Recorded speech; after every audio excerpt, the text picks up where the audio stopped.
it's still connected. James Intel 132 said, "Hey man, I love your streams, they're always a blast to watch. I'd be stoked to support you as a loyal fan."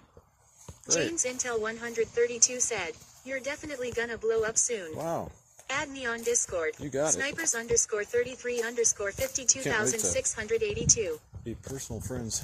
James Intel 132 said, Snipers _33 _52,682. And ruining my stream. Alright, so I'm gonna go for a little nature walk here. So I'm gonna fit through this gate. This fucking, god damn it. I don't think I can. I'm just gonna do something like this. Or like this. Alright. Aha. There we go.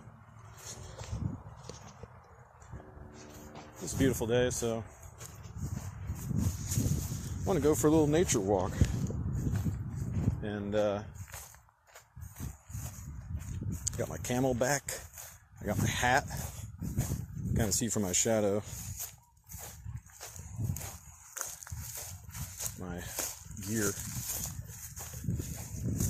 But this is actually one of my favorite walks to do in the area. And it's right outside my front door.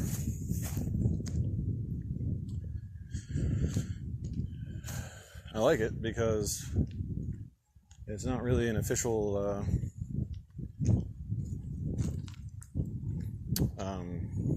trail like on Google Maps. So you don't really ever see anybody walking on this path. But it's there's a trail, a system of trails that connects all the caves.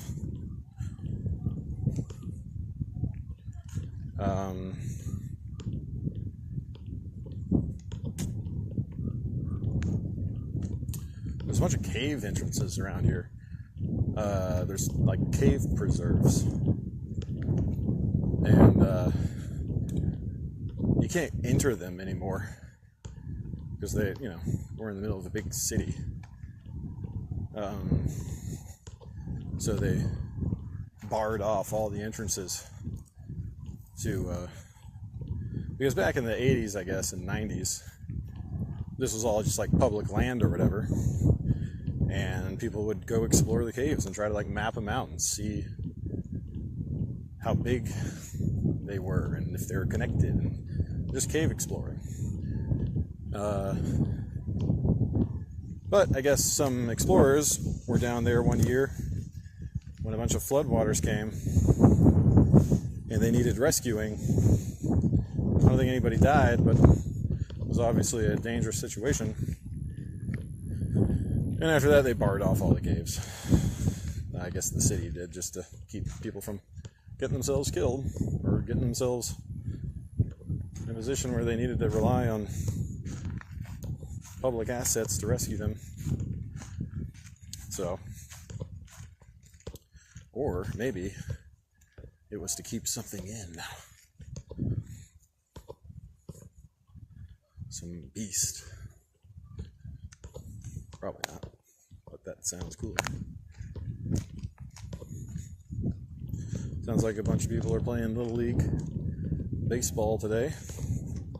But this is a nice walk. Like, I don't have to drive anywhere for it. It's a nice part. And it's mostly like, I don't have to cross any streets.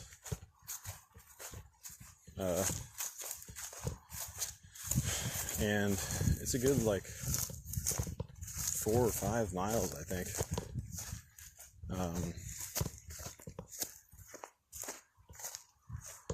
To do the whole route that I sort of have mapped out in my brain thus far. And it passes all of these cave entrances. I don't know if I'm live right now. I only have one phone, otherwise I'd have a second phone.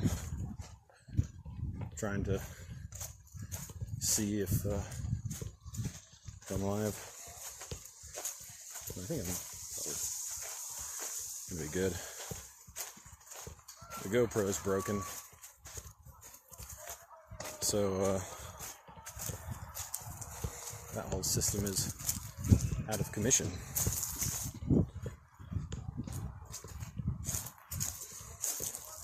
It's actually kind of a slow Little League day, baseball field day. We're just playing softball.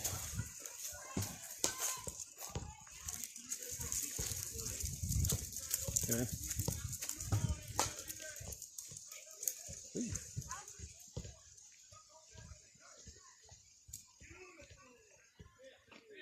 They're playing baseball.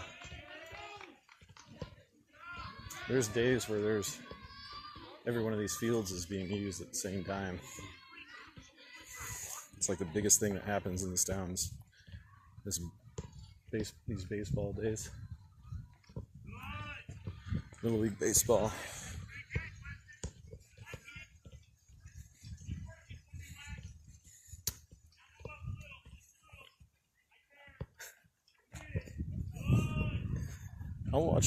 I'll watch some hockey games down at the field house. Those are entertaining. Plus, you get to like hang out by the ice rink, which I always enjoy. Takes me back to my old Zamboni drafter days. I only did that for like a year. But yeah, these caves don't have names.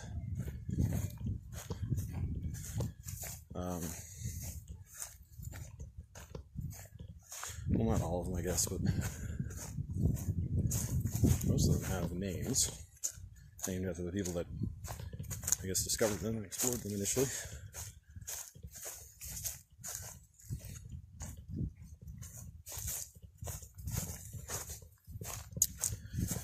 Ooh, baseball.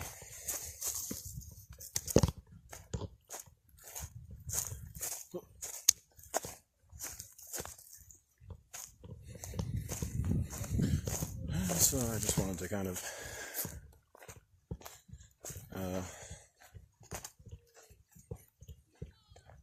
thought my dad would enjoy seeing this walk and all the caves along the route.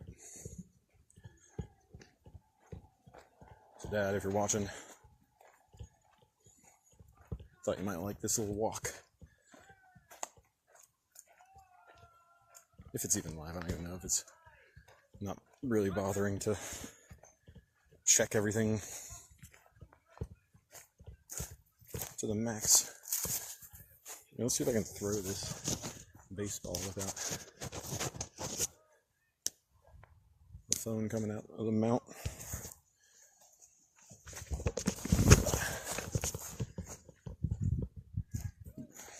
We got another one here.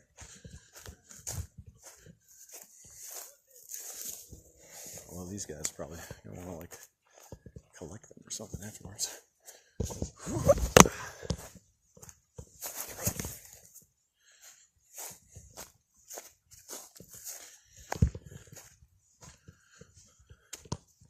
Starting to appreciate baseball a little bit more as I get older,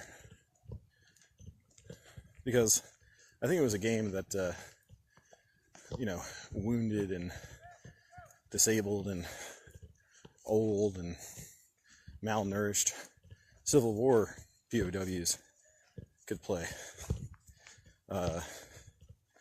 You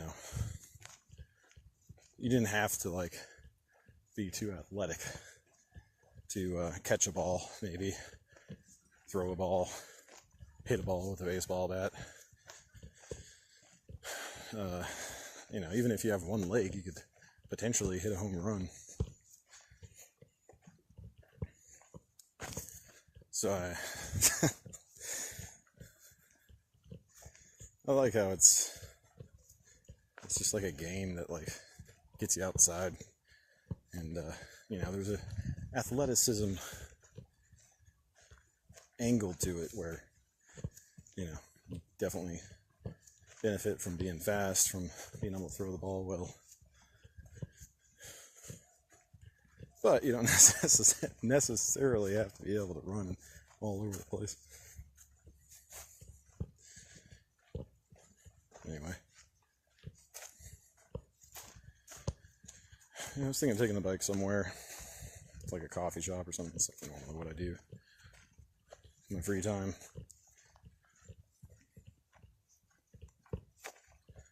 But I figured, why not take the opportunity to go for a little walk.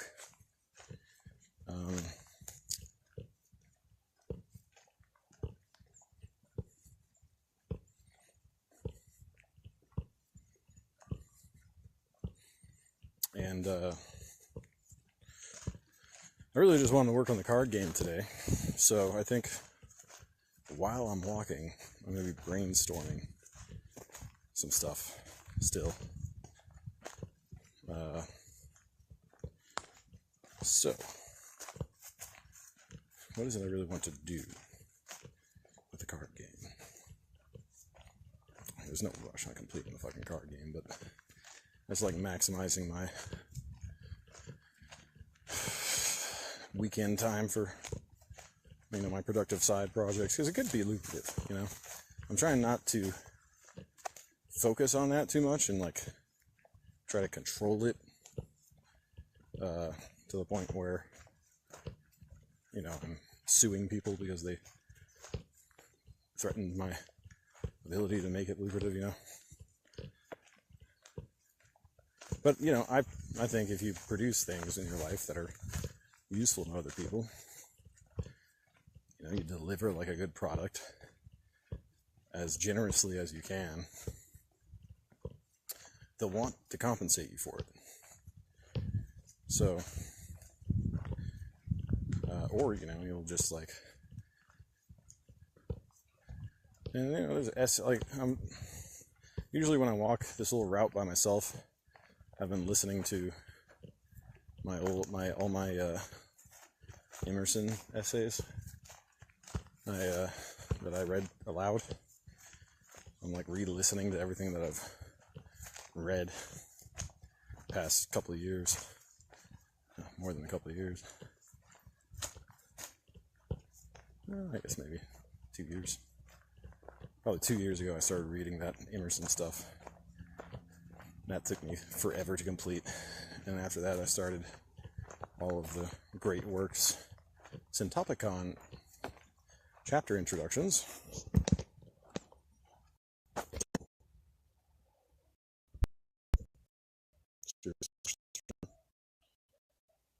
Fetching preview. OBS connection lost.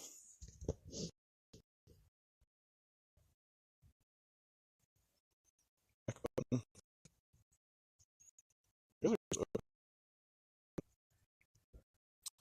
Eric's IRL.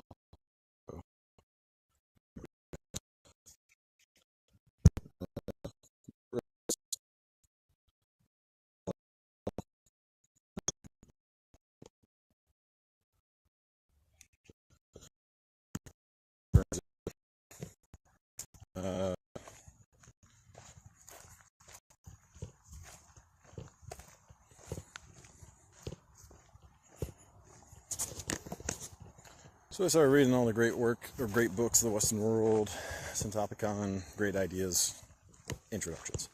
And that was really great. That was like really good content. Philosophical, everything.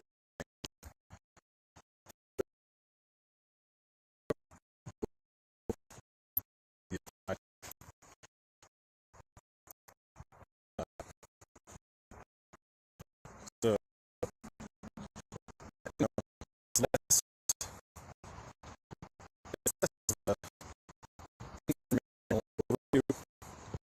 of the great, it's the Emerson essays.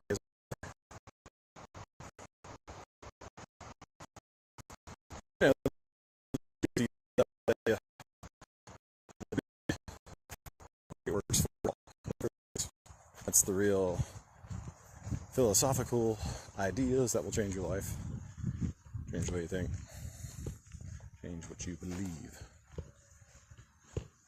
It's beginning to believe. I would imagine I'm going to lose my connection going through this little tunnel.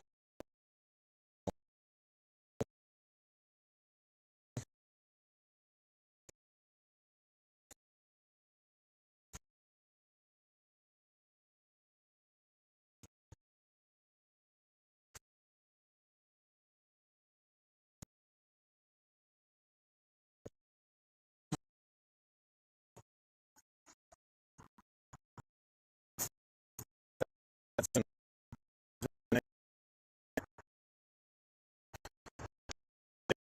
evening. I think it's a lot of traffic, I think, from the local folks.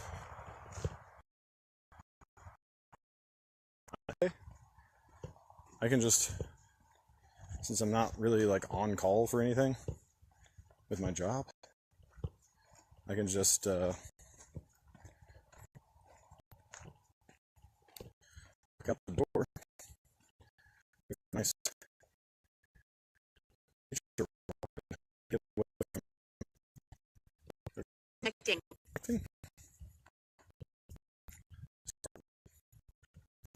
from work. Connected. Connected. Woo!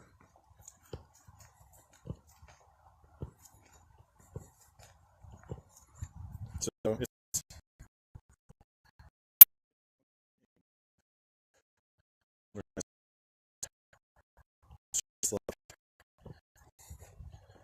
you know,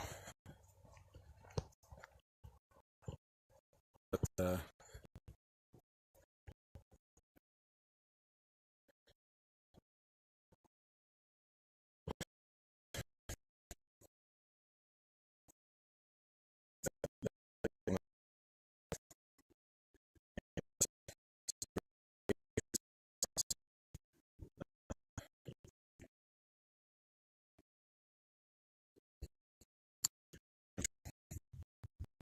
where I rode motorcycle some park.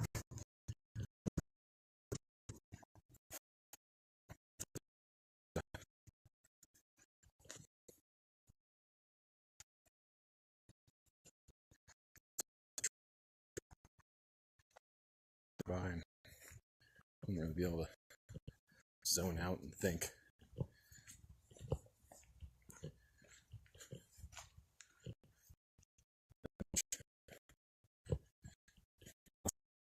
Having to acknowledge people that somebody they see, unless it's just like non-stop. Tune everybody out. Even that's, I don't think they really get that unless they're homeless. Time.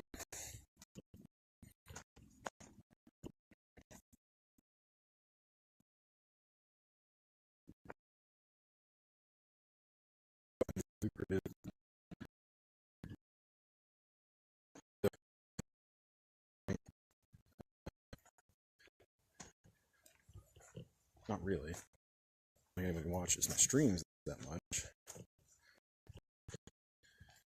But you know, I think that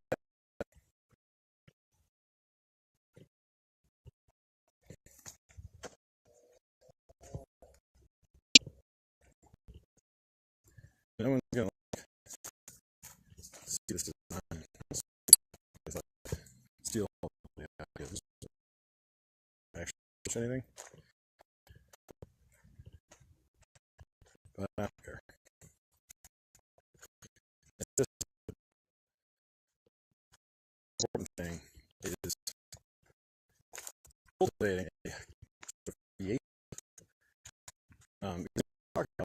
Really specific kinds of mix that I've really done before.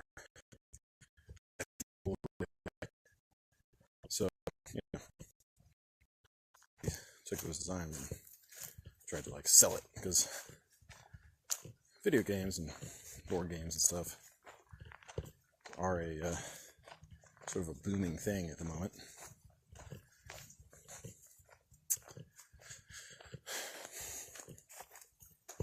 I think it's more important to just cultivate the whole spirit of creativity in your mind.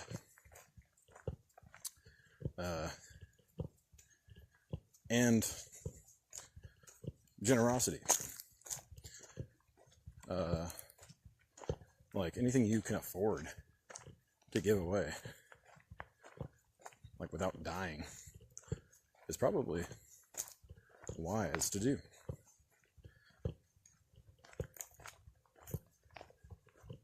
Like things that you care about.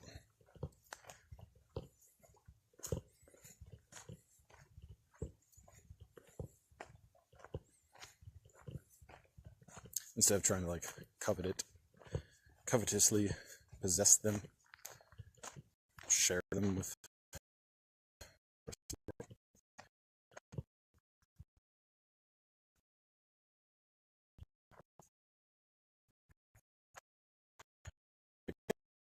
you.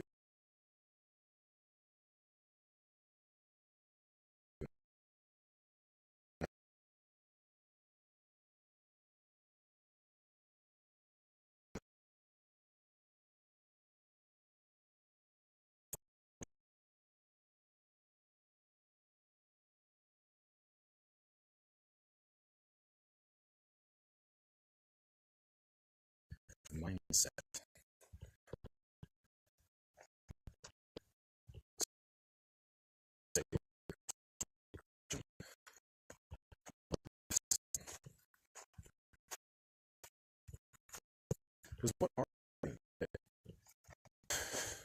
What are you really? Are you the flesh? What does Yoda say? Not this luminish beings are we, not this crude matter. So,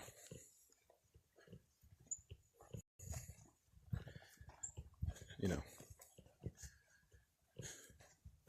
you gotta like focus on cultivating a mindset that considers that fact and does what's best for, you know, your own soul. It is no sin to love thine own soul. Okay, I forget, I'm gonna keep going this way.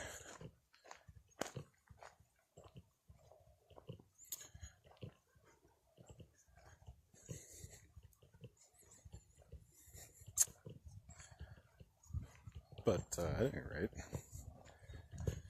sort of diverged there into the realm of philosophy. Just want to focus on being productive. And now this card game, because there's a lot of mechanics that I need to first define. Right, the goal is to define the mechanic that I sort of feel in the back of my mind exists within this system that I've set up. Because that was kind of the first goal, right, is to set up like the boundaries of your design. Like that's where your creativity is going to happen. You have to have boundaries, you know. Like the artist has the canvas, the writer has the blank page. So it sort of like creates a, okay, within these constraints, we're going to do something that you're not used to seeing.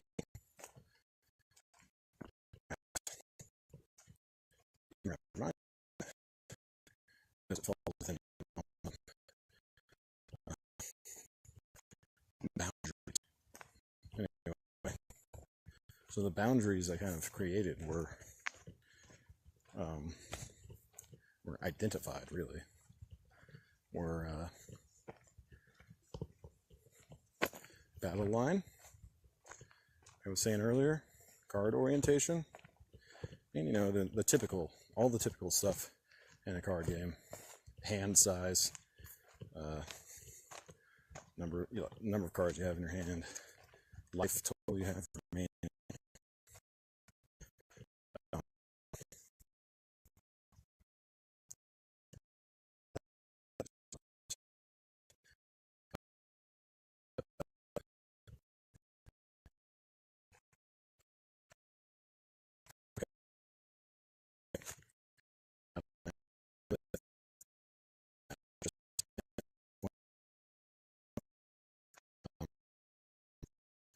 And one make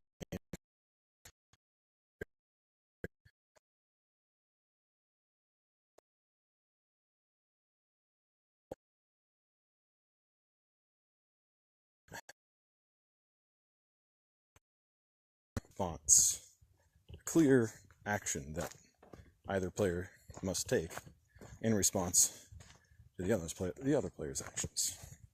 It's never unclear whose turn it is to do something, whether it's resolve an effect or make a choice. Just like chess. Real smooth, real clean, straightforward. Okay, so we want to do that. What can we add to the system? What can we add to the constraints of the system? I think I keep left here.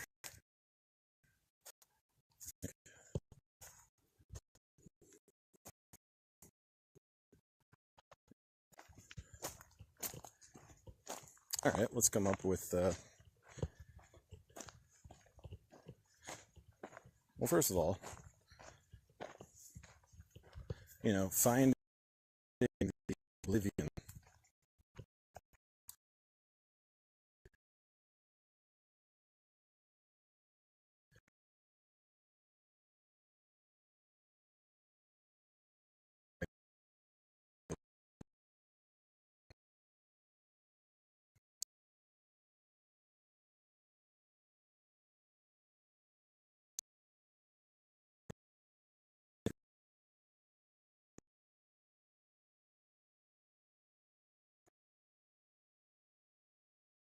I think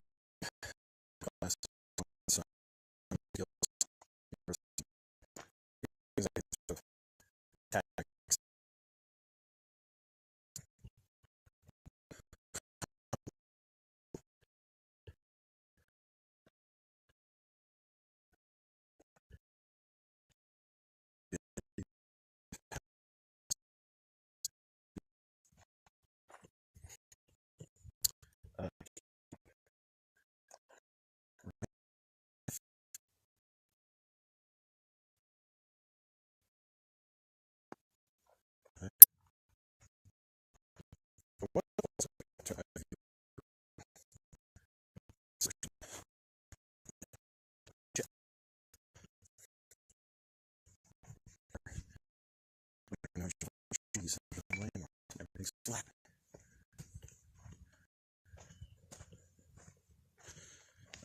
So coming up with the symbols, the primary symbols. And then you say to yourself, okay, I'm going to make these symbols mean something in the game. How do they fit into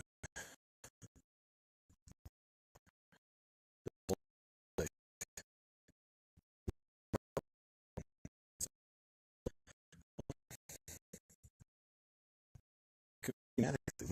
Come up with that. Ones are reach.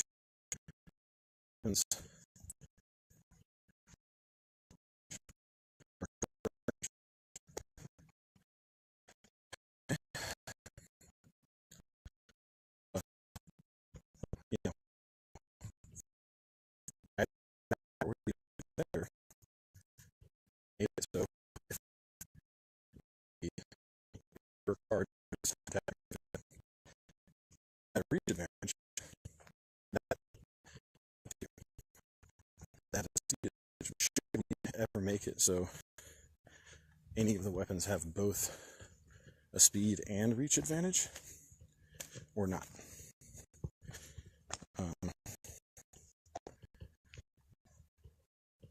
Came up with was the attacker will either have a speed or reach bonus effect, has a speed or reach advantage. And what does that amount to? If we're talking the speed advantage, okay, now I have your right.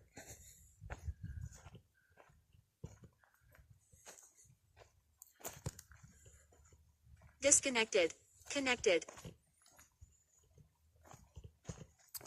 If you have the speed advantage, when you're attacking, oh, here's a cave.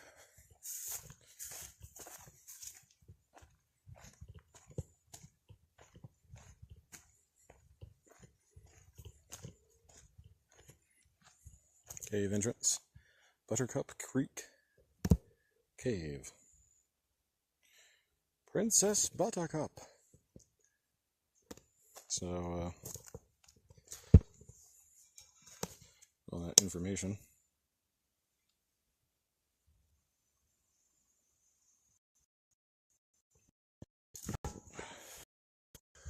So yeah, that's the cave entrance. Underground cave system. There are many more. Okay, so if the attacker has the speed advantage, what does that influence? It influences the attacker's ability to destroy the other card. Okay, that's pretty big, right? Yeah, that makes the weapons matter a lot. Because there is the concept of power between the two classes. And power still comes into play in a situation where the attacker has a speed advantage, but it no longer matters when it comes to the attacker's ability to destroy the card that is blocking. He gets that kill every time. However, whether he survives it or not is still dependent on the power. So he's not going to get killed by a weaker card. So so what happens when he has better reach? Well, now that influences the defender's ability. Gene Cover said, "Great day for outside walk." Hey, Gene Cover. Yeah, I'm just rambling about my card game. But, yeah, it's actually, the weather's starting to change here a little bit from summer to winter. And there's all these caves along this trail that I can access, like, pretty easily from my apartment complex. I thought Dad might like to see all these cave entrances that are around here.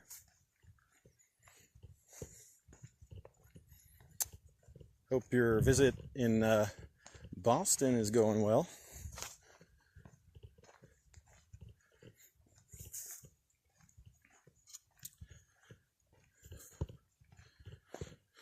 Okay, so the card system, the weapons system. So when the weapon has greater reach, that influences the defender's ability to remove the attacking card. If the attacker has greater reach, doesn't matter how much power the defender has, can't remove it. So that's a big deal. So now the weapons mean a lot.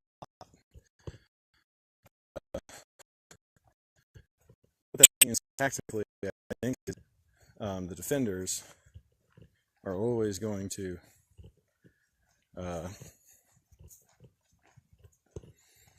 want to try to block cards that have the same weapons as them, because then the the attacker will receive no advantage. Really, the system boils down to, if you want to think of it as like a rock, paper, the attacker sits the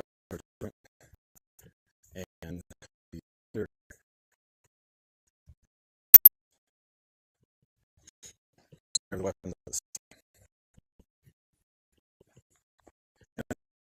It's people are used to, which is, hey, if I hit you with my rock, hit your scissors with my rock, then I win. If you hit my rock with your paper, then you win. It's a little bit different, I suppose. The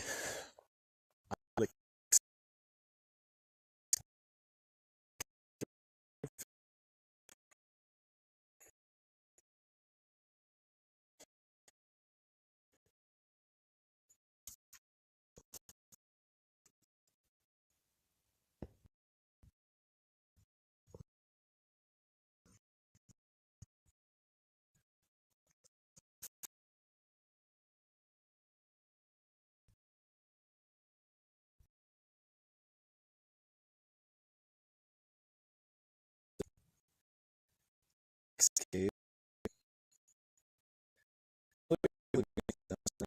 cross fence that cross the Jamil branch.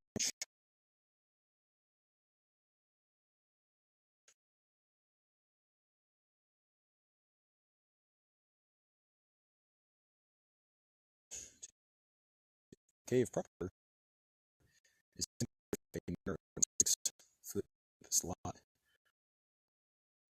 from the bottom of the stick. This slot was originally less than a foot wide and 3 feet long, and was slightly curved, making passage difficult. It's kind of cool they put those informational things there. I was walking this way, right?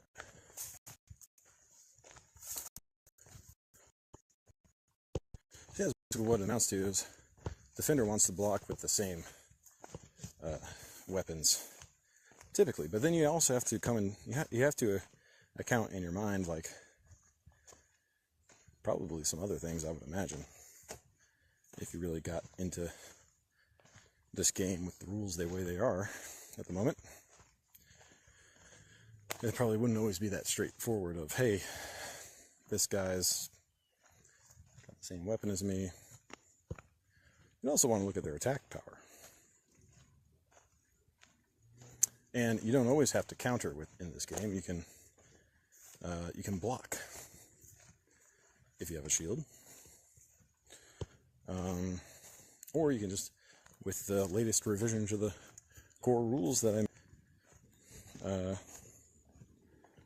you can let the attack pass all the way to the next target. And take the damage to your health. And so I think there's room for a lot more with these changes. You know, you lose a lot of stuff, obviously. A ton of stuff that Magic the Gathering has, for example.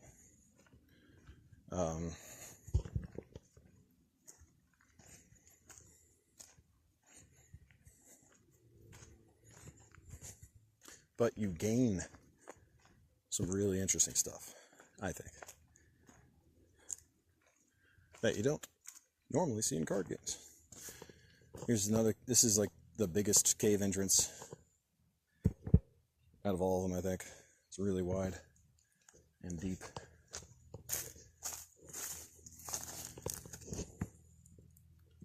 Here's the information.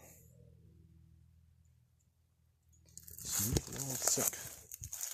But at this point, you can keep walking even further.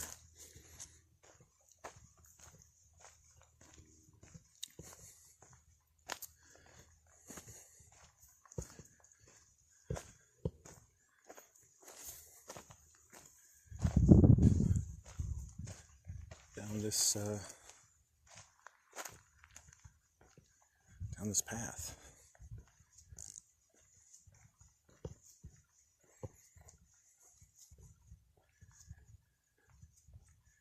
Somebody on a bicycle up ahead.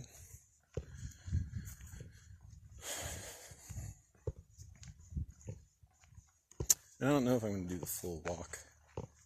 I guess maybe I will. It adds like another hour to do this loop up ahead.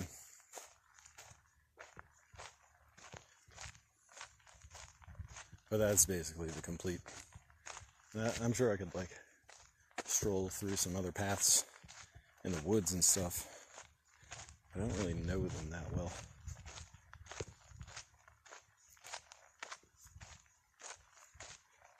I think there's a way to get back down to the path over here.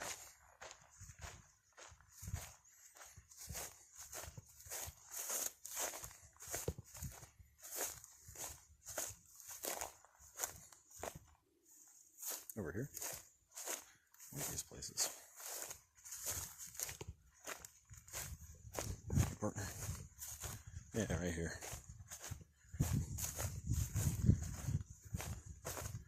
So yeah, you can feel people's eyes on you. All after me.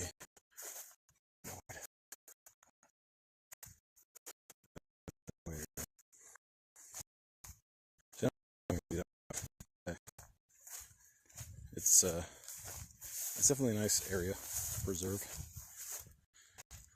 But I want to get back to the computer and keep working on the card game.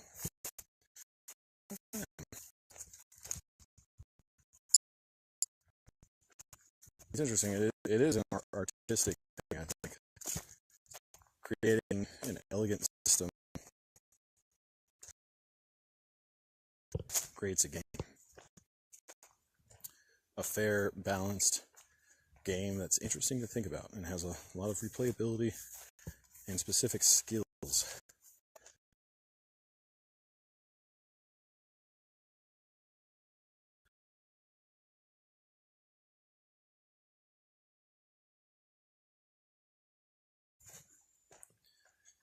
Because, and I think, that becomes an artistic expression for people.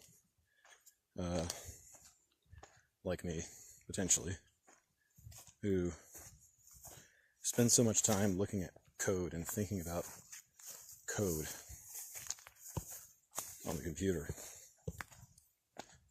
Because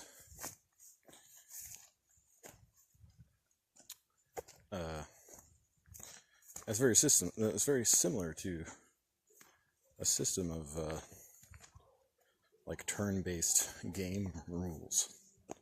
You have all these different components of your game. The building blocks of a React front-end app are all components.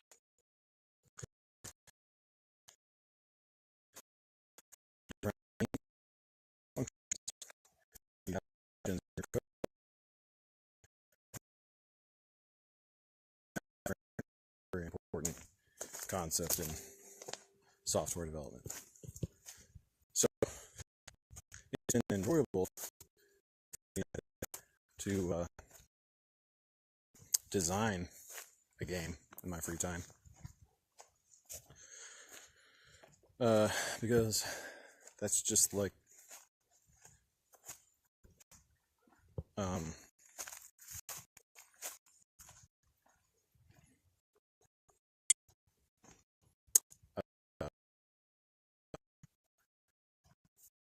kind of, I guess.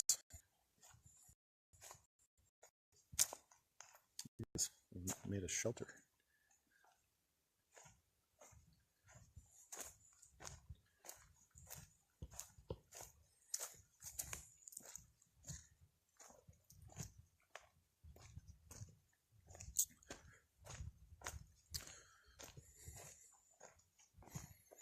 And what's kind of cool about card games is it's almost like,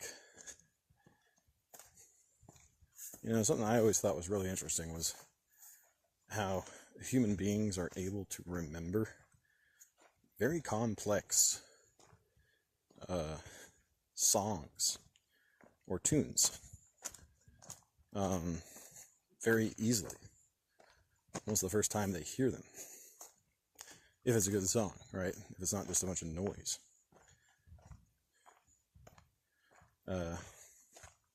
Or like a rhyme or something.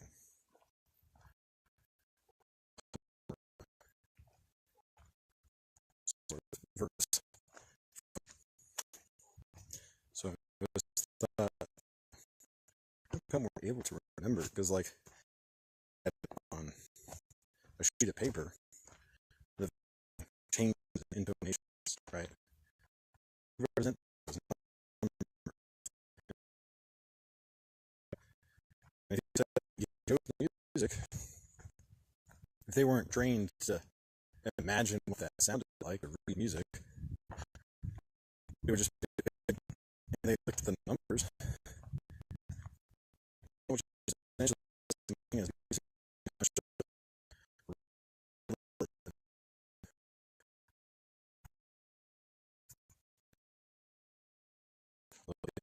Medium pitch, a scale.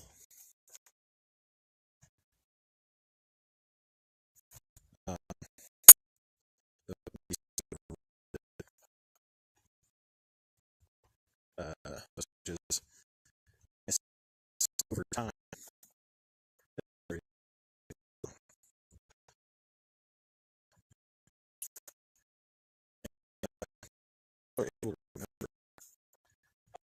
Like, it's pleasing to them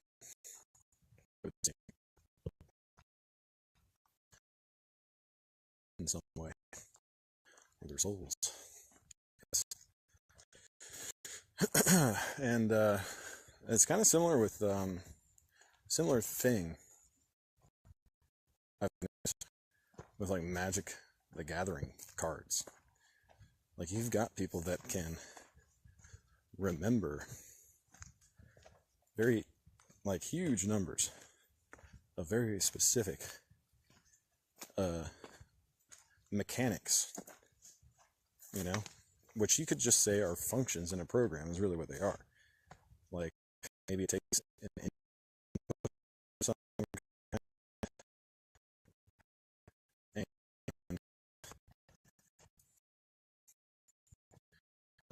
to the state of something. This just a bunch of variables, or variables might include functions themselves, which are a special type of variable. We call it an object in JavaScript.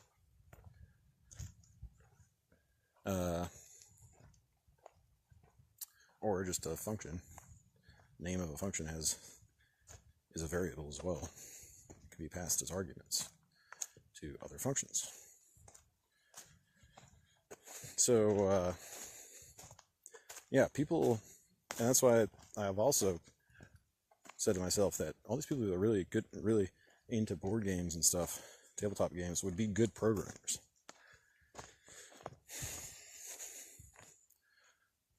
Now, this might actually be the biggest cave. Let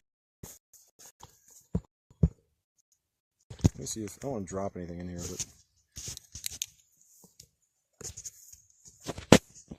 that's not doing anything, is it?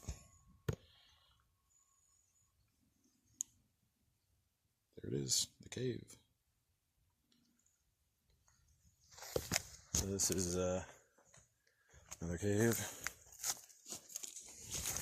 Lookup Creek.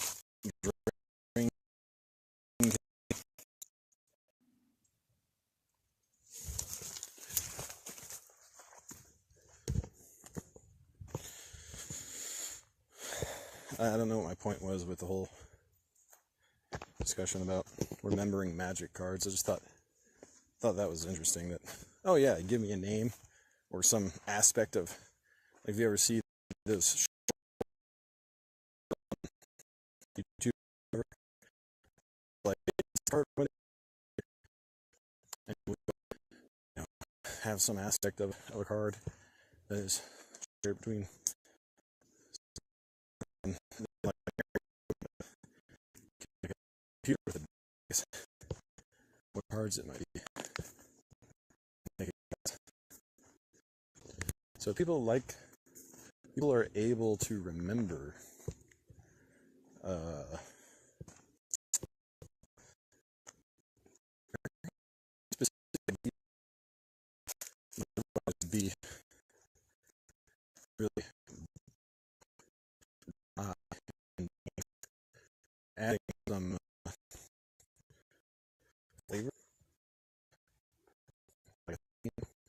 thematic somehow. Um,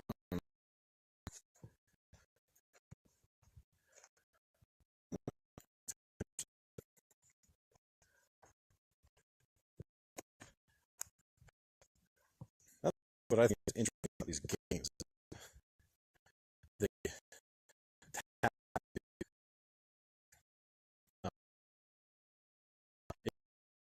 make the card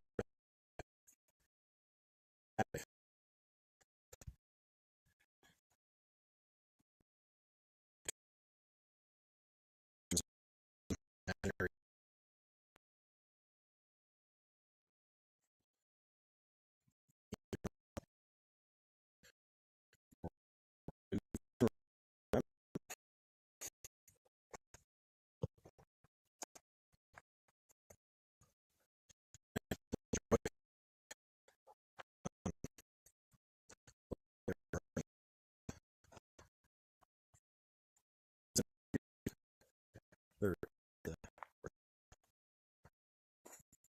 Because of how it's crafted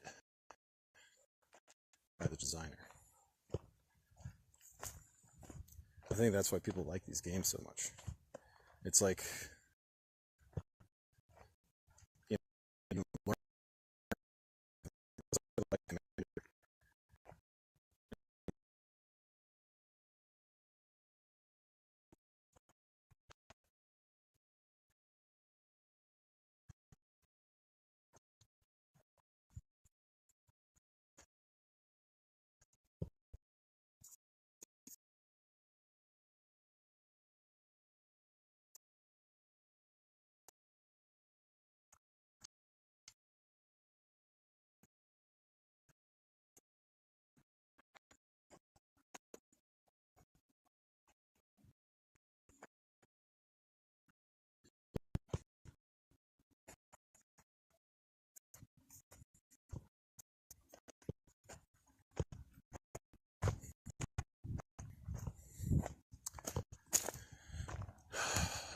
this is a nice walk.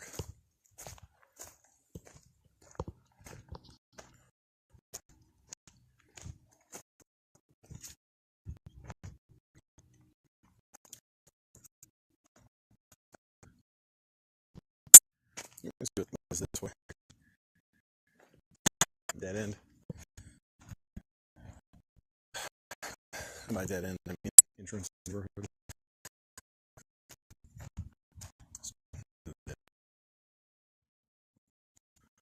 Watching Sleepy Hollow last night.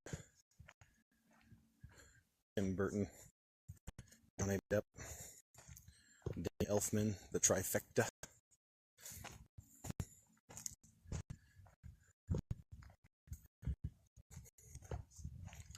Disconnected. Disconnected. I don't think this goes anywhere.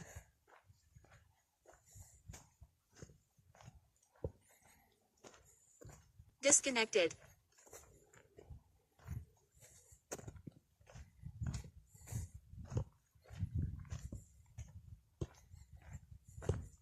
Disconnected. Is that gonna reconnect?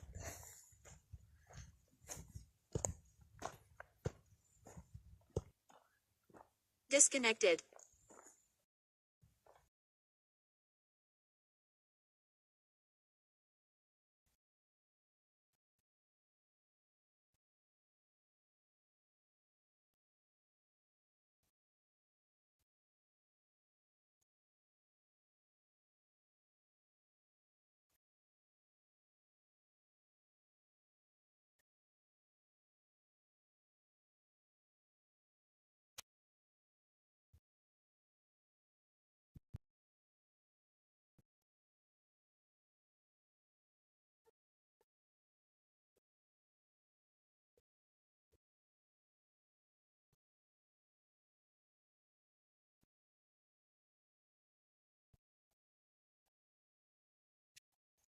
See if that connects.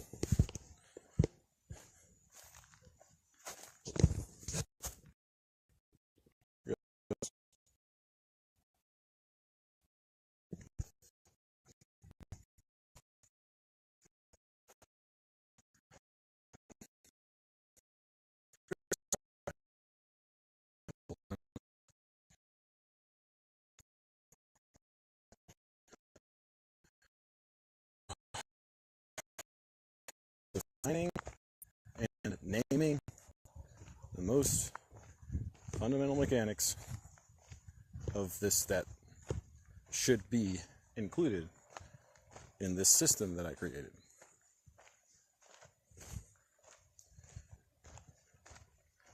And what are some of those? You know, you think them up when you're trying to come up with mechanics for cards or whatever. And some of these mechanics, you decide, should be default functionalities of all your game pieces. That's an important thing. Some of the mechanics, you decide, should be, I guess I gotta go back this way.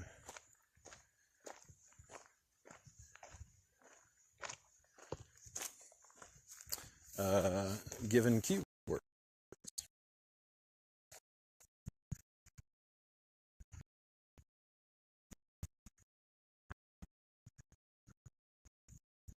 This mechanic is simple enough that no, it's not going to be a core thing.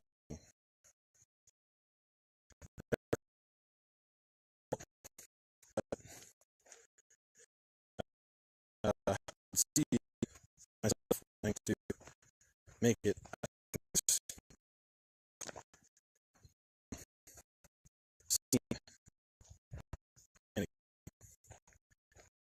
cards.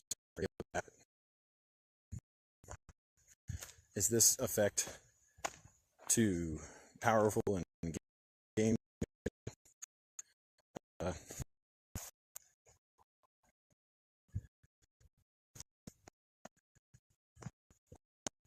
So much that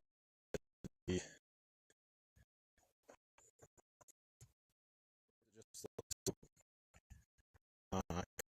specific.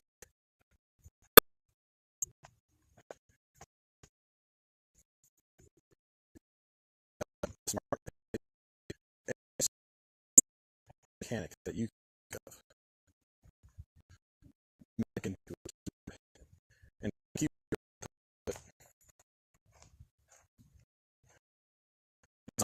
that notes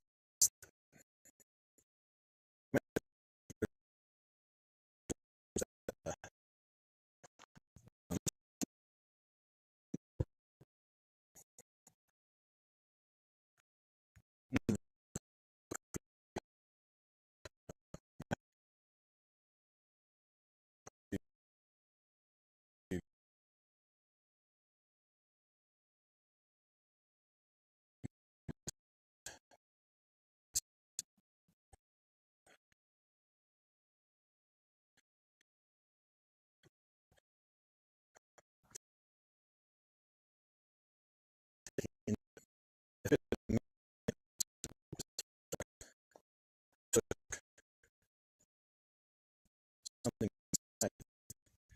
just your mana or as something but I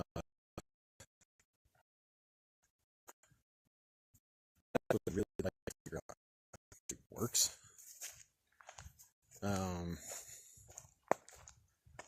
Because I want to make it so players can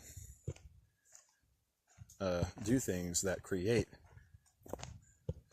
like almost unique and unexpected results. You know, that's what they would love to be able to do. And you know, you set up the constraints of a 3D environment with rules like gravity and space. Two things can't occupy the same space at one time. And you start introducing things like the laws of motion, mechanics like, you know, object at rest stays at rest, object in motion stays in motion, unless, you know, and if it's acted upon by another object, the object redirects in a different direction, you know? So you can create many different results in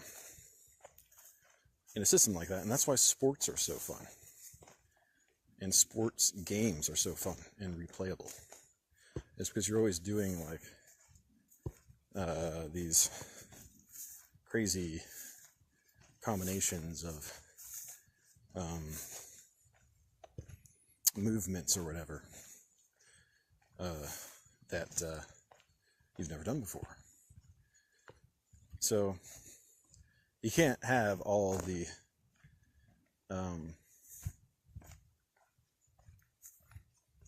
aspects of a 3D environment with things like, you know, gravity and vectors and space.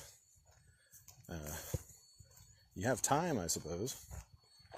You have the dimension of time. But, and you have like a 2D space, I suppose. Like you're talking about chess. Those objects can't occupy the same spots at the same time on a chessboard. That's what makes the game how it is. If two pawns could be in the same spot at the same time, well, the game of chess wouldn't exist. So, what am I getting at? Yeah, if we can create a system where two, you know, like a great variety of some type of thing can be combined with a variety of another type of thing. I'm talking about using skills on your class cards. So the class cards are going to be the argument that is passed to the skill cards, or vice versa. We want to, so there's some kind of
because that creates a relationship.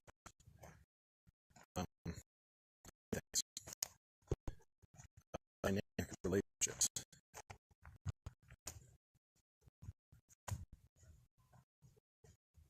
So,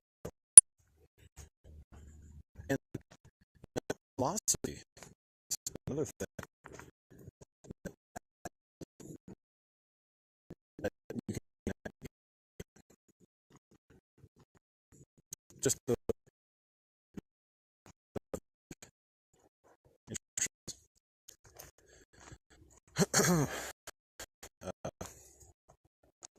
that philosophy focuses things like relation, things like being, things like you know, affinity or affiliation, concepts of like shared traits.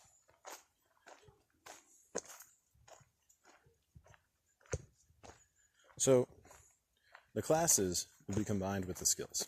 We know that. And we want, I mean, this could be the most interesting part of the game.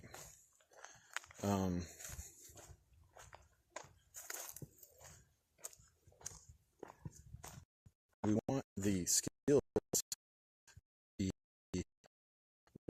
functions, classes. Okay, so, well, the class has specialization, it has power rating, it has those, it has an offensive icon, it has potentially an offensive icon, sometimes, not all the time. It has a player, it has a supply.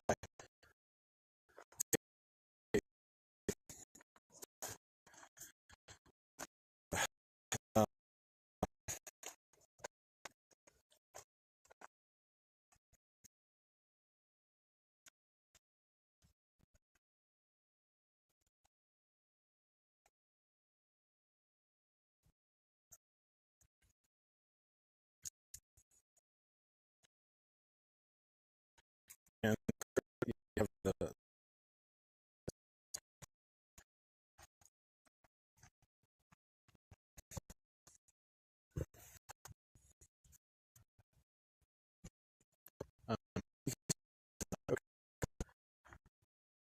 class that has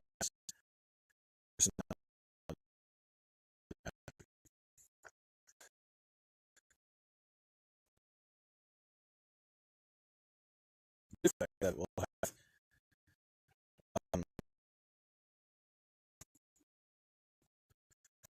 its second attribute.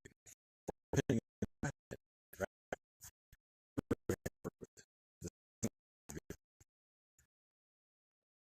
Um,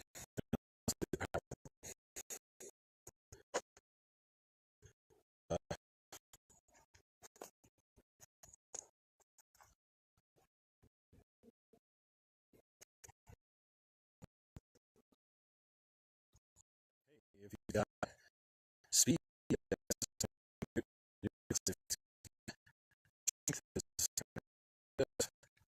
he's got power.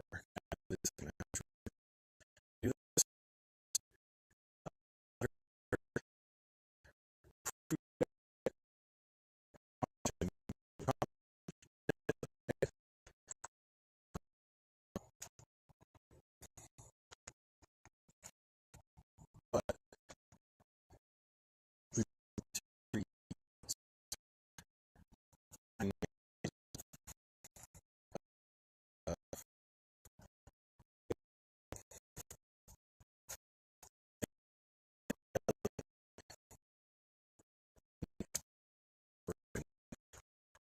so I mean,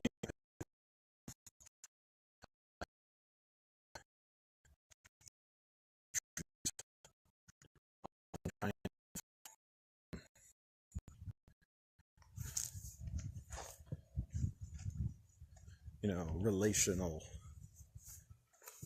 design, relational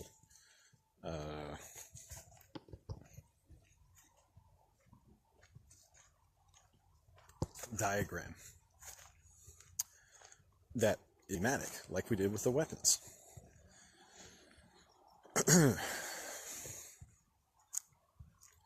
That was a really good breakthrough in my whole journey of designing this game, I guess.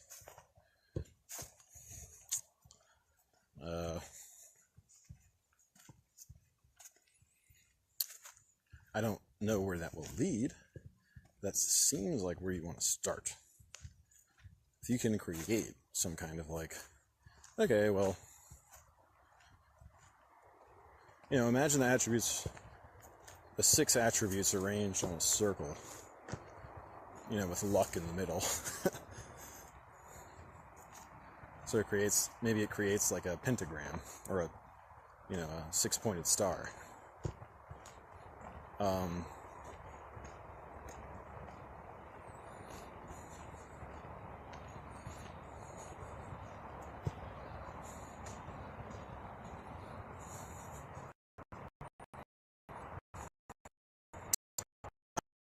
translate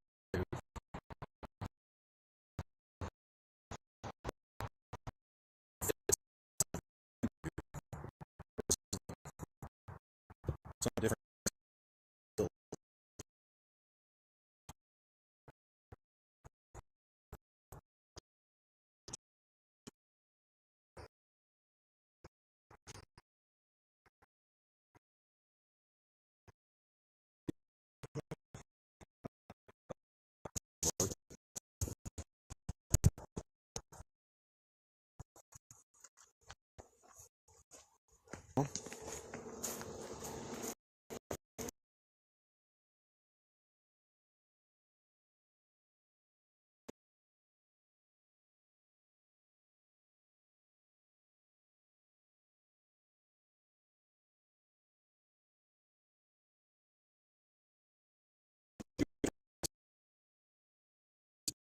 At least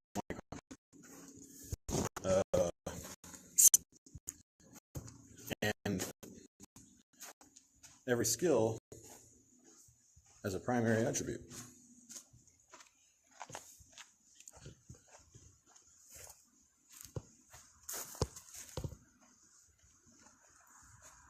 So we know that the attributes are just going to determine what skills are able to be played on what cards, and that's fine. I like that. But how do we use the second attribute in that situation? And how do we use the weapon? Well, probably, I don't know.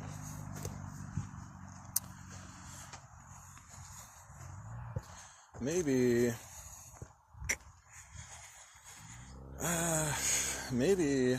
there's just some kind of passive. We can start with that. Maybe there's just like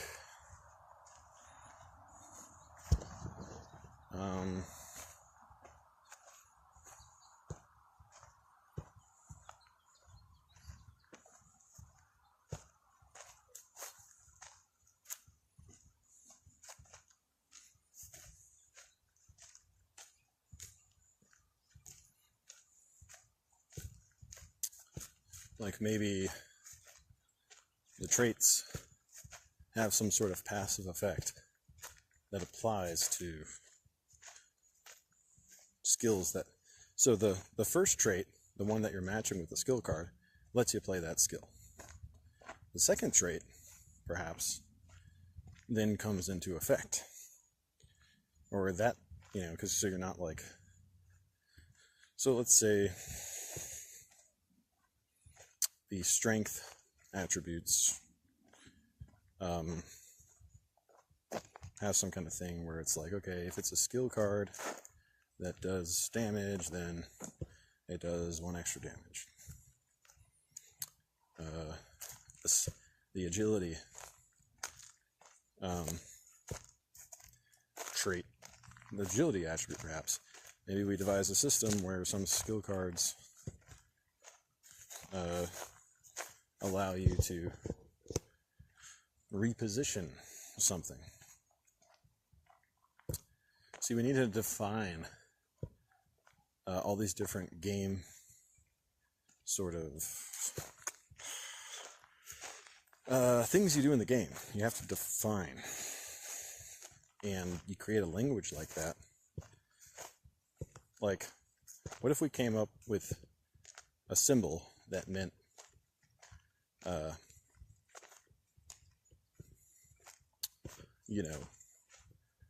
changing a card from either the tapped left, tapped right to the full up state? What if we had symbols where you... Ooh, now this is interesting. Everything that we might do with a card.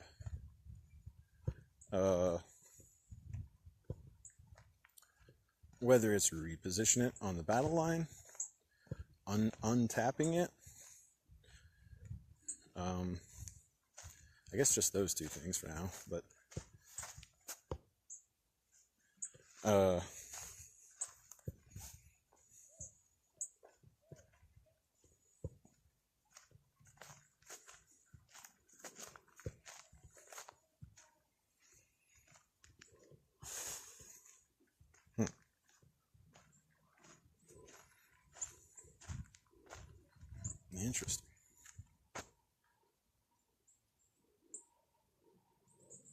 I suppose you'd be able to do that anyway.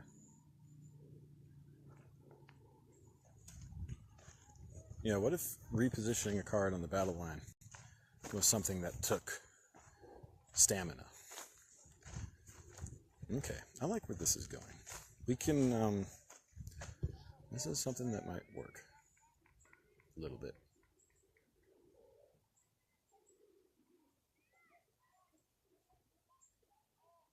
And,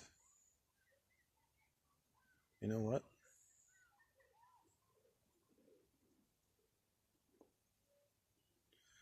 Yeah, it's not as dynamic and deep as what I was sort of describing that I wanted, but it could work.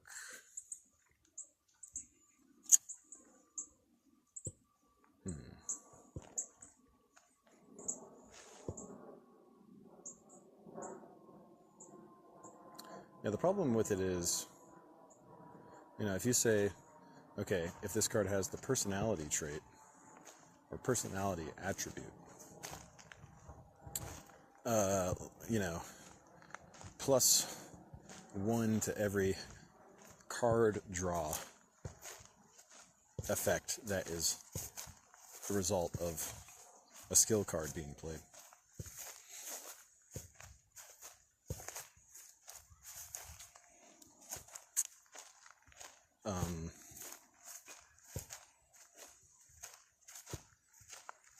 Yeah, I think the whole Final Girl, all the symbols in Final Girl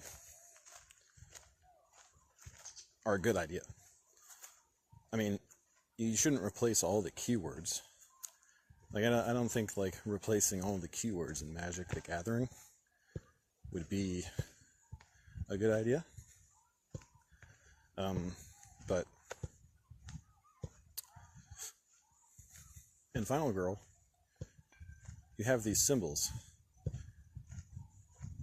Yeah, because the keywords, I thought about, like, okay, what if I replaced all the keywords with symbols of some kind and just put those on the cards instead of the keywords?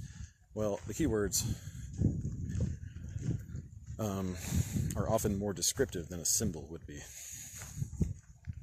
because there's no symbol for vigilance, right? But the word vigilance has like a thematic meaning. You could come up with a symbol for vigilance, but it's easier to glance at the word vigilance and understand, like, thematically what the card's doing, and thus remember its actual effect in the game. But the more closely you can tie things to a thematic vision,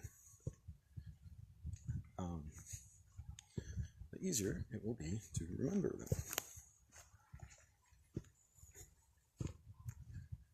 Butterfly.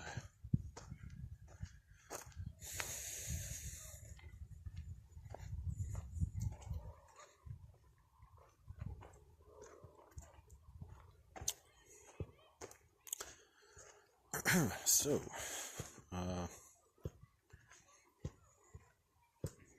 try to cover my line of thought.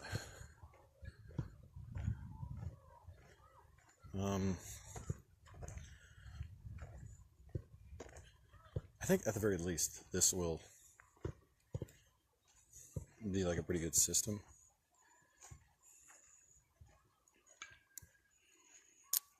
I need to come up with symbols for all the most fundamental sort of mechanics in the game.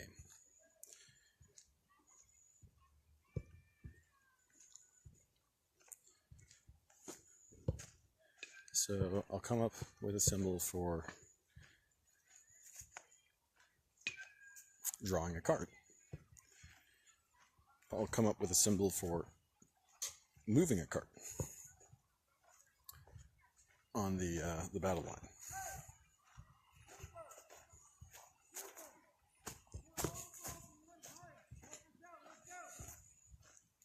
And then these things you can assign magnitudes to. Like moving a card on your battle line or whatever. You could say, you could have the little move emblem, and then put like a number 2 next to it. And then maybe cards with the speed attribute, add 1 to whatever that value is.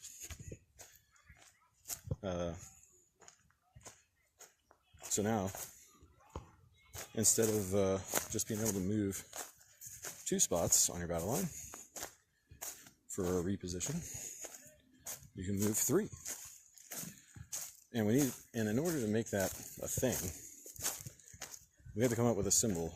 And we first had to come up with the concept of, okay, variable repositioning, as opposed to, hey, just reposition anywhere.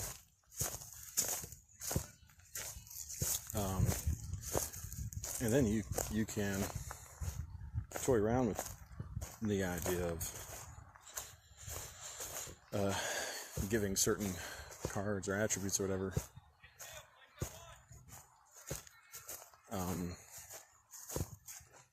a proficiency in that thing in a way that makes it thematic. So that's a good thing to come up with, I think. At least repositioning can have like a magnitude assigned to it.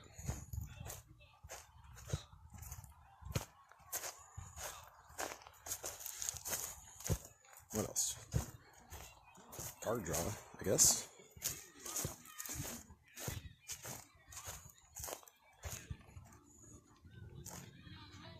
Come up with a symbol for that.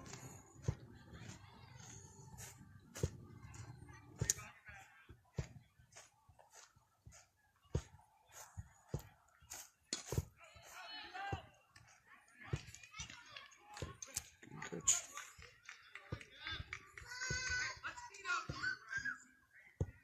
Where of the dog?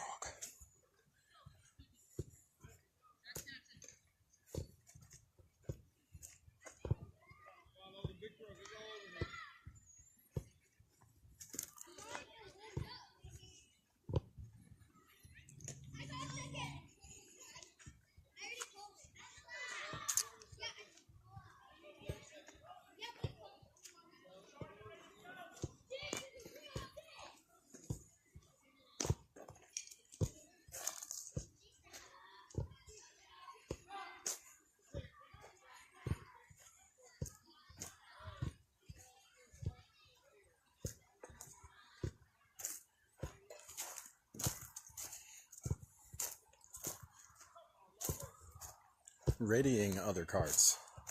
That's another thing that we can give a symbol and like a magnitude.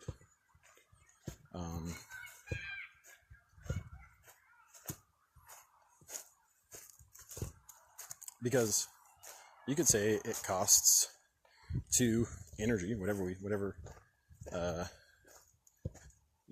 currency, whatever variable degree, but however we want to. Unit is the thing I'm trying to think of, I think. Whatever we want to call the units that this variable is measured in.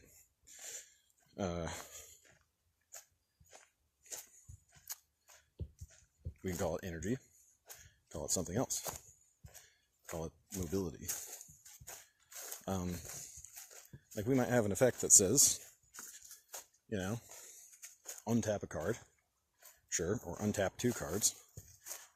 Or we could say something like, hey, battlefield mobility 4. Now what does that mean? You can either fully ready 2 cards,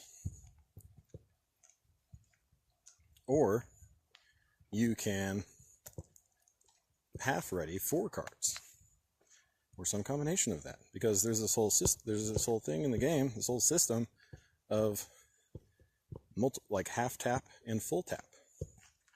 So that's another thing that you could assign a symbol which certain cards, have a bonus for, depending on their trait, if the skill is associated with that thing.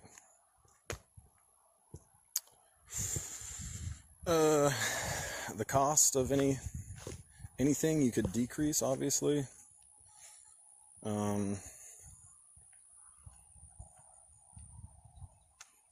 If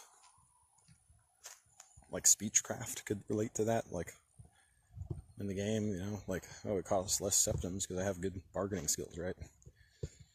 But I don't think skills are going to cost septums. They might. Maybe they should. I don't know. They might.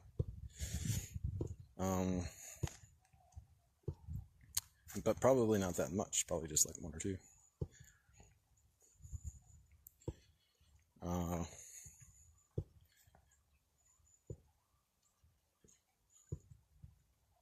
But what this is making me think is, all right, well, why not just make it so skills can be played on any card if we're not going to use the attributes to restrict what skills can be played on what card?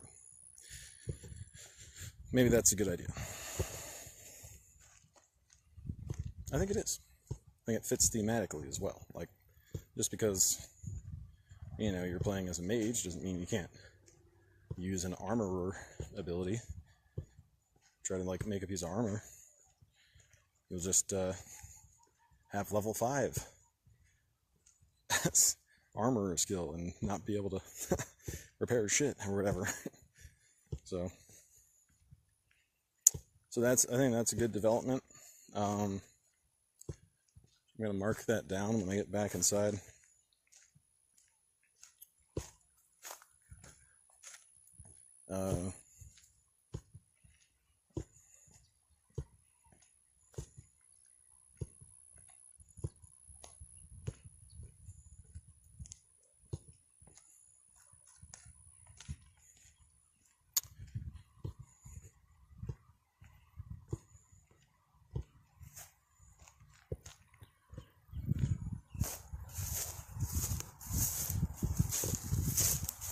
We want to, anything that could be some kind of effect that has some kind of variable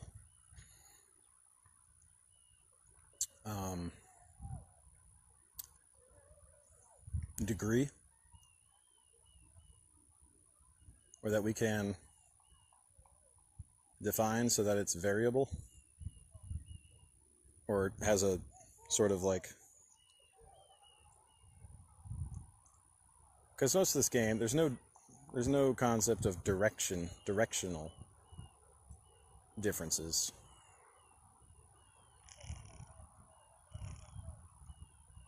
But there is the concept of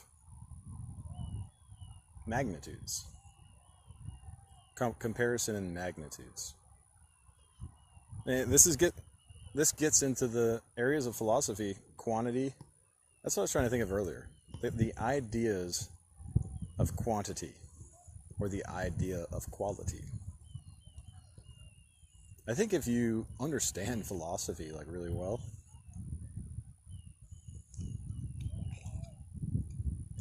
you could probably make a really solid fucking turn-based board game.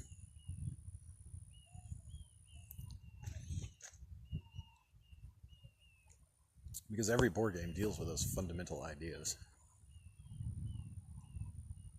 Quantity versus quality, relation, other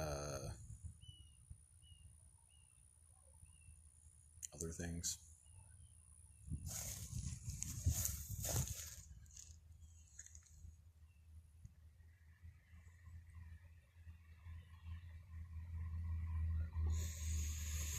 So I think I'm going to create a variable. We'll have to come up with a name for it, for the unit of measurement for this variable. Maybe it requires 2 terms and a symbol. like the variable of cost would be measured by septims, the number of septims, and the septims have a symbol, so we don't need to spell out septim every time. Cost, the term costs, is the variable, and septim is the unit. So something like mobility, or tapping, moving cards on your battle line, you might define as mobility, and the unit of measurement for that effect, you could say, is stamina. And that would allow a card to move more spaces. The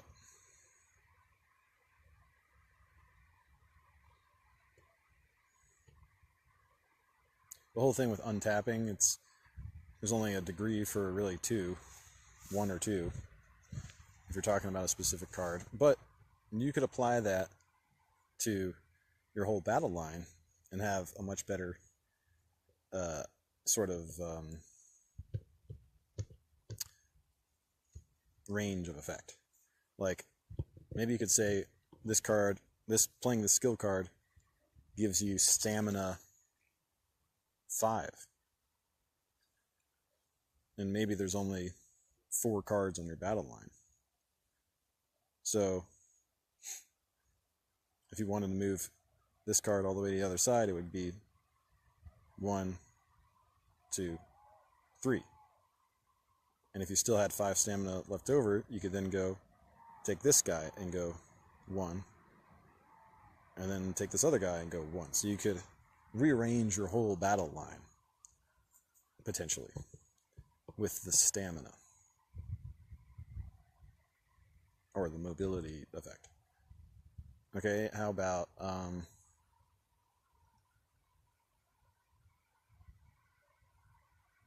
heal? We should have a symbol for heal. Healing would be taking cards from the top of your face down deck and putting them on top of your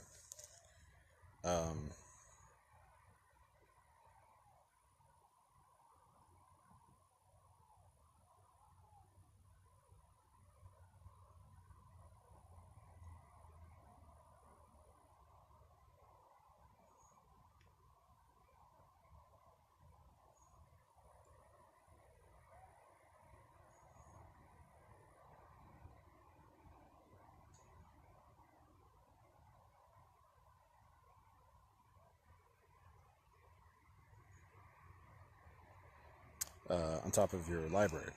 That's basically what healing is in this game.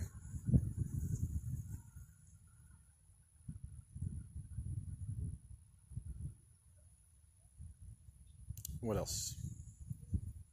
The whole untapping thing. That's something that could make a huge difference in the game.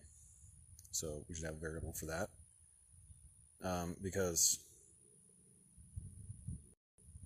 we'll say that stamina allows you to reposition, but this other thing allows you to untap. So, or we could include it as one thing instead of breaking it up into 2 things. We could say that it costs 1 movement to untap 1 degree. So that could be interesting.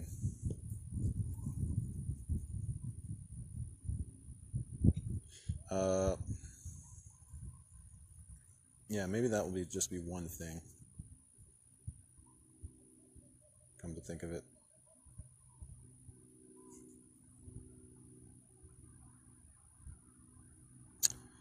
We can play around with increasing the range of weapons or increasing the speed of weapons. We can make it so certain skills conjure different weapons. I like that idea. Like, can't you conjure all kinds of weapons in Oblivion with the conjuration abilities?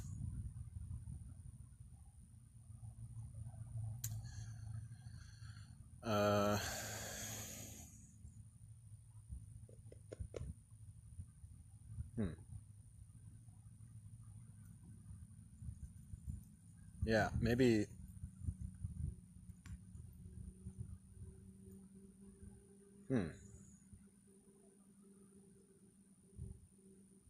Yeah, I would imagine there's some cases where you want to have better reach than your opponent if you're attacking, and some cases where you want to have better speed. Or if you're defending, there's some cases where you want to have the same weapon. Well, most cases. Every case, really, if you're defending. And let's say that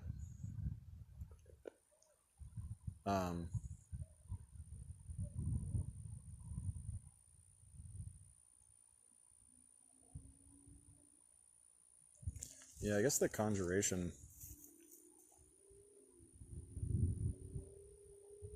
ability.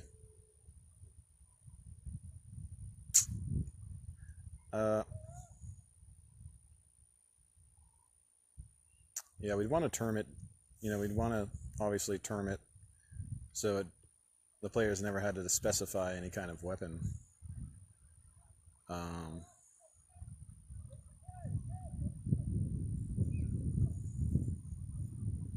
So you would say something like, use this skill,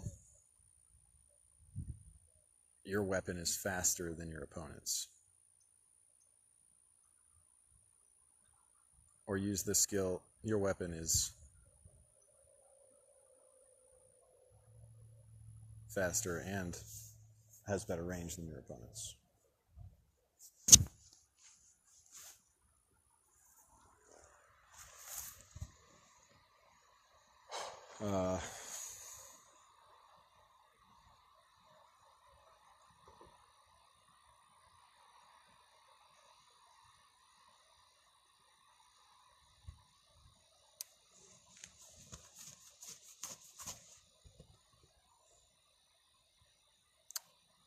It's going to be a pretty complex game.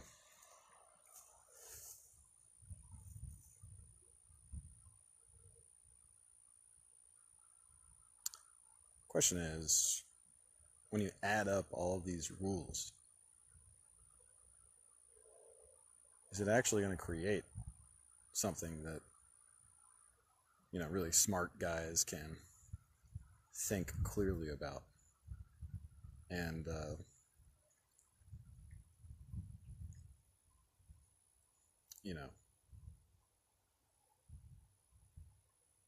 play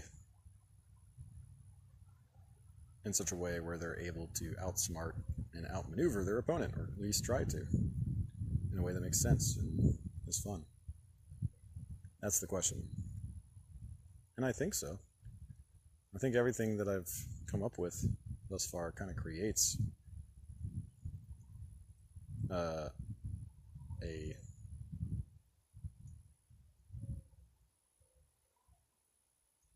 environment where that's the case.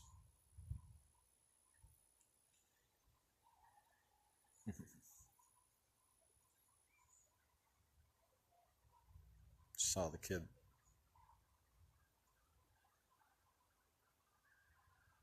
that I gave a bike to riding on it. Bike that my brother pulled out of the dumpster and fixed up.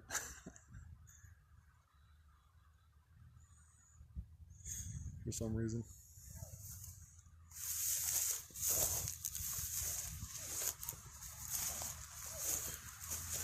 Okay, so we'll come up with an emblem for stamina. Come up with a symbol for healing, I suppose. Stamina equates to repositioning on the line and untapping cards on the line. And it can be split up between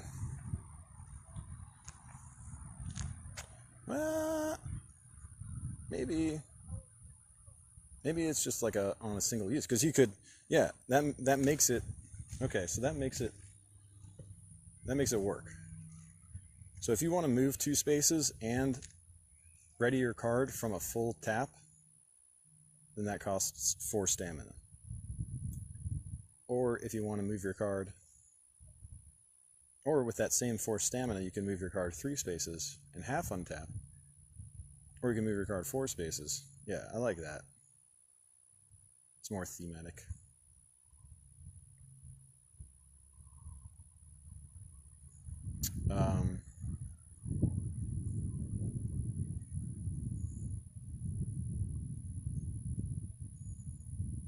Skills, we can have skills be used on activates. So a lot of activates are going to cost septims. So for example, the Speechcraft skill will just reduce the cost of an activate. And if the card that you play that skill on has the personality trait, it decreases it by some extra amount. Question is, do we want to give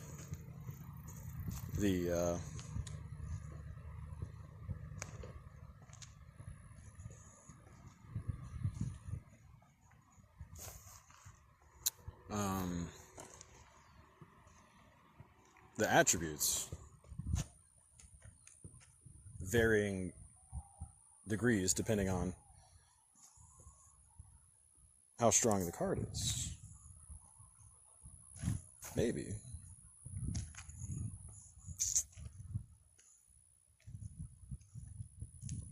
That would change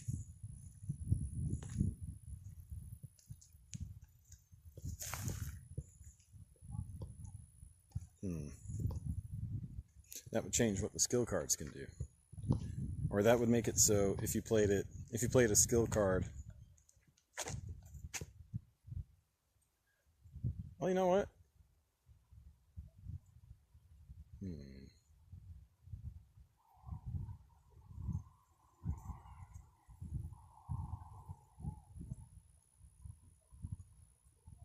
I don't think it matters. I don't think we need to give varying degrees to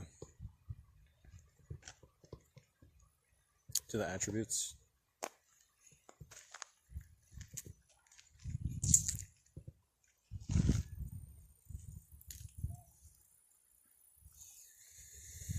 That's not a big deal. Because, like I said, every time... Well, that's not true. Yeah, because you're still...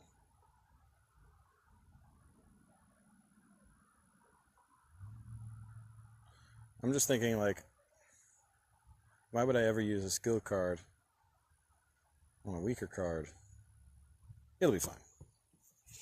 It'll be fine. Yeah. We'll say that the attributes...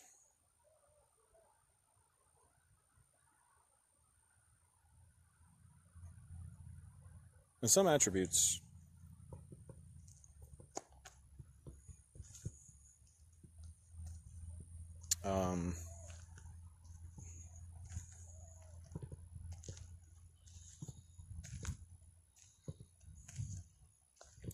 we can say are required to do a particular skill card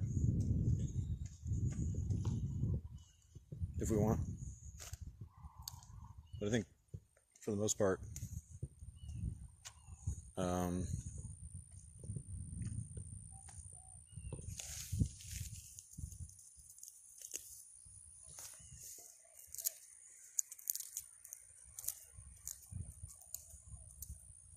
they'll just give some kind of passive bonus to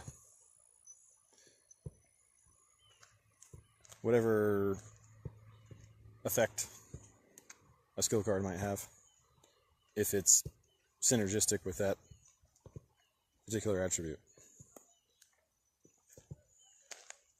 we can start with doing something like that. And all that requires is coming up with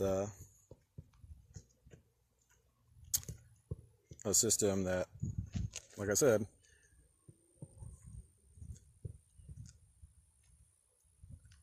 assigns variable names to different effects and defines a unit for that. And we can symbolize that unit. For example, the stamina unit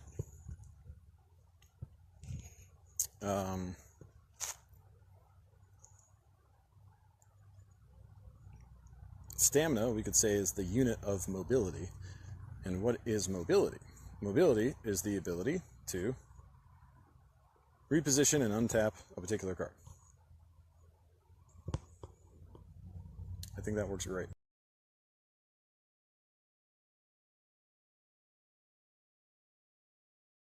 Paying for activates is a theme that I seem to be introducing.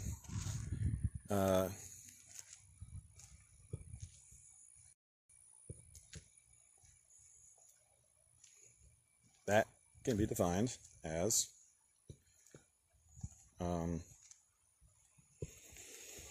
reconnecting,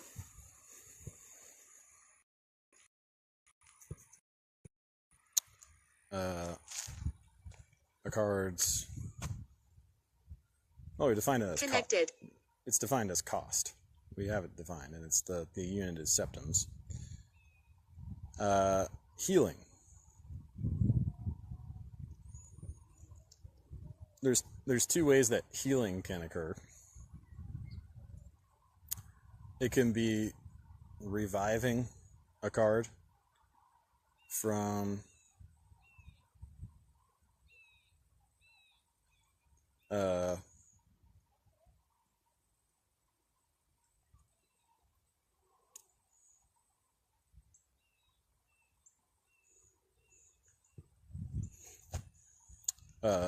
the back line, and by that I mean just flipping it forward so it can be deployed on the next turn, pay its costs again. It's essentially like returning it to your hand, but you don't have to pay the deployment cost. You have to pay the play cost.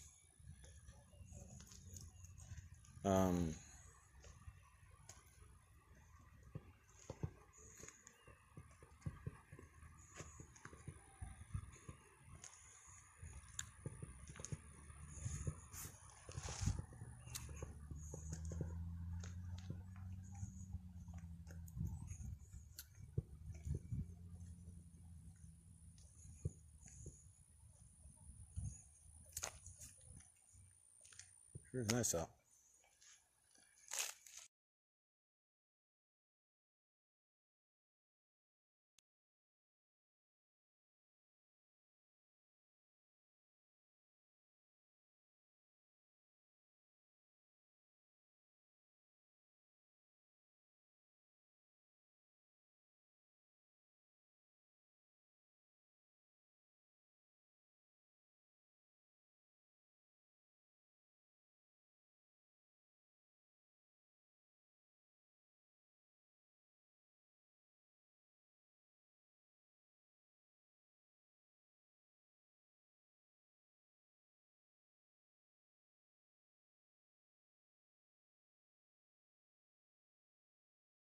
In your basically dead cards area.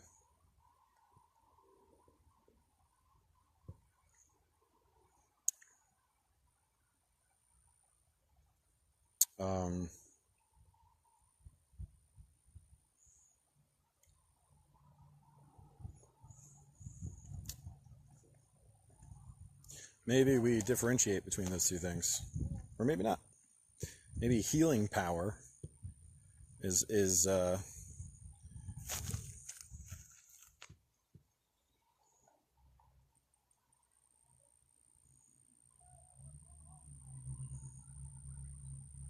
something you can use to replenish health or revive cards.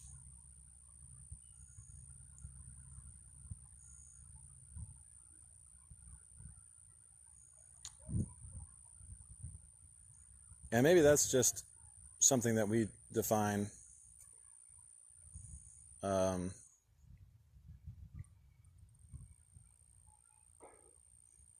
as one unit that could be applied to other effects, like magicka, like some kind of magicka.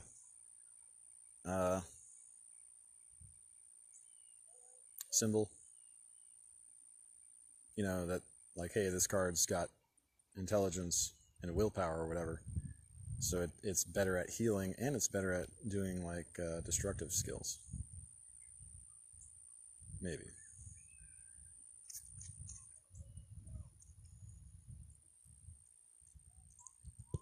I don't see why not.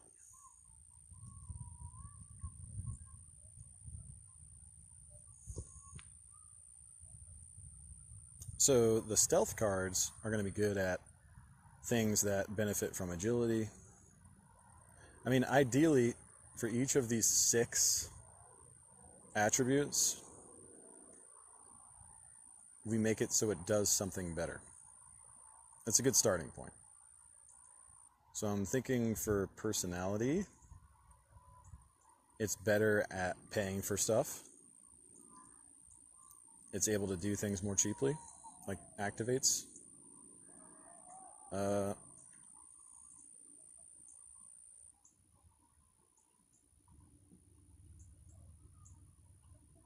So any skill card that has some sort of like pay thing on it, if it's played on a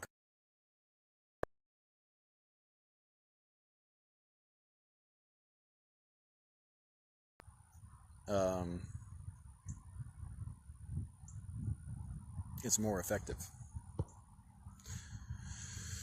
Any card that does some sort of stamina based effect will benefit from agility or maybe speed. Disconnected.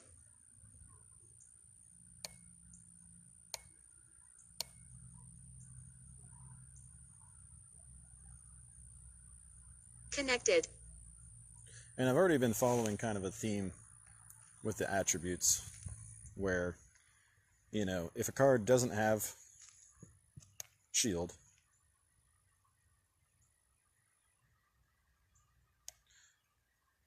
ooh, wait a minute.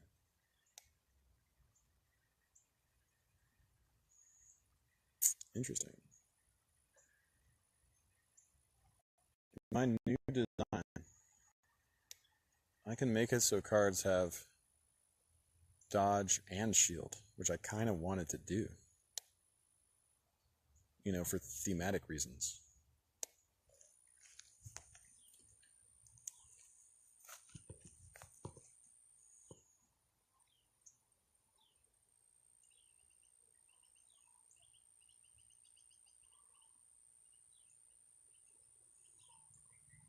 It would take away the ability to give certain shielded cards double block.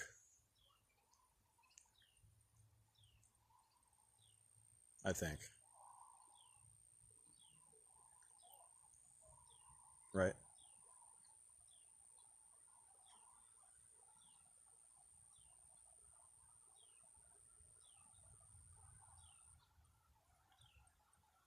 It would.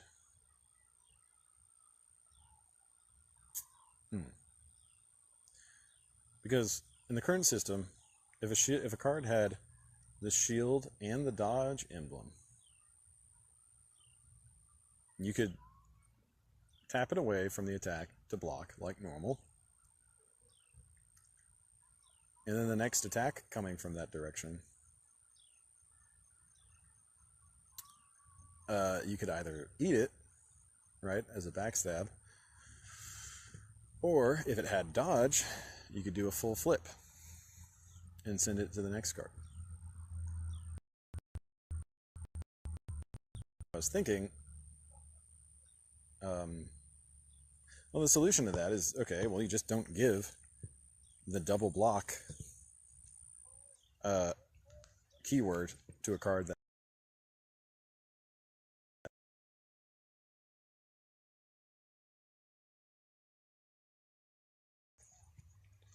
I might make that update.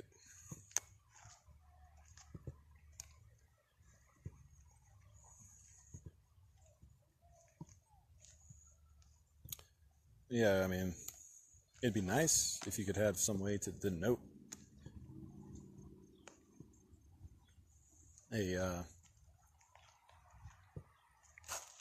second block as opposed to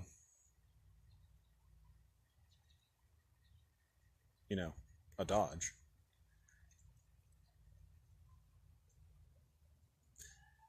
And I suppose you could do something like, okay, tilt it back upright, followed by a full tap to denote your blocking.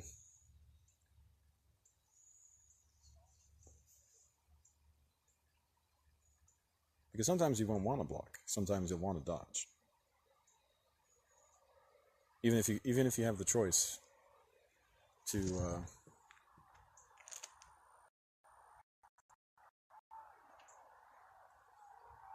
double block, you might not want to. That might not be the play.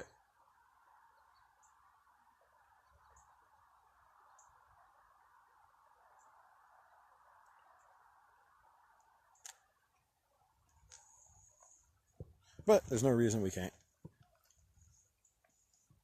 I like that. I'm going to allow, since the system allows it, we do it, right? That's basically,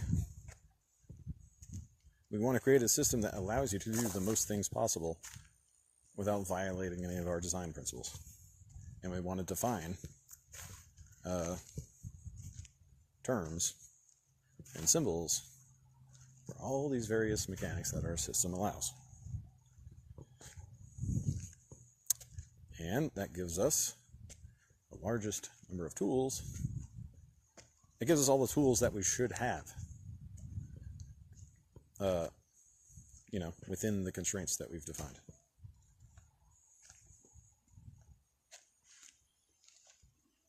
All right, I'm going to go back inside, and I need to go to the grocery store before I start gaming with the boys, and it gets too late to do that.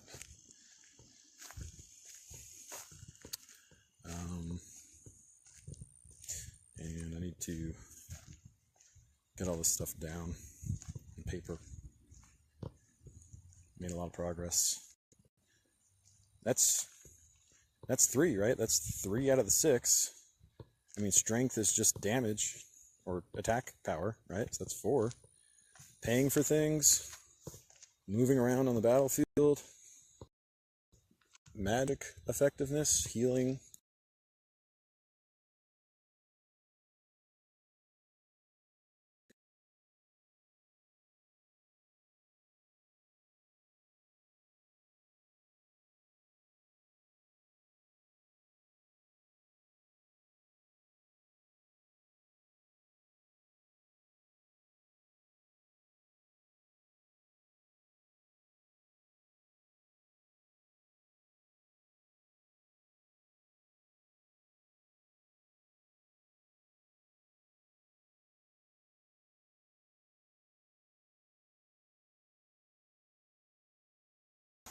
Yeah. I think this all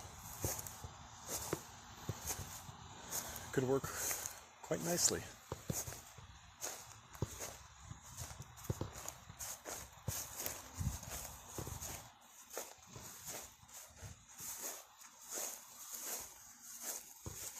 Disconnected. See if I can squeeze through here again, but I'm going to do it last time. Connected. Very carefully.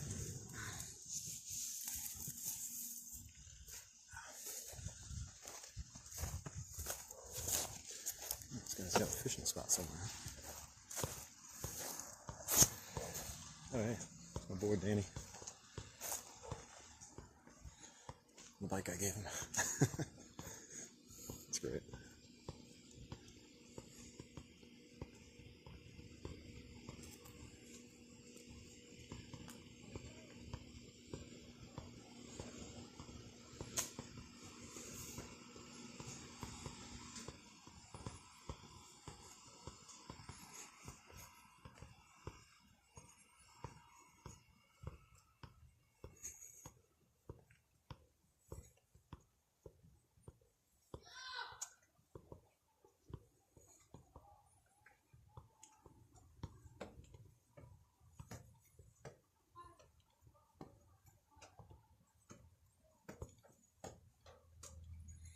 Alright. This stream came out.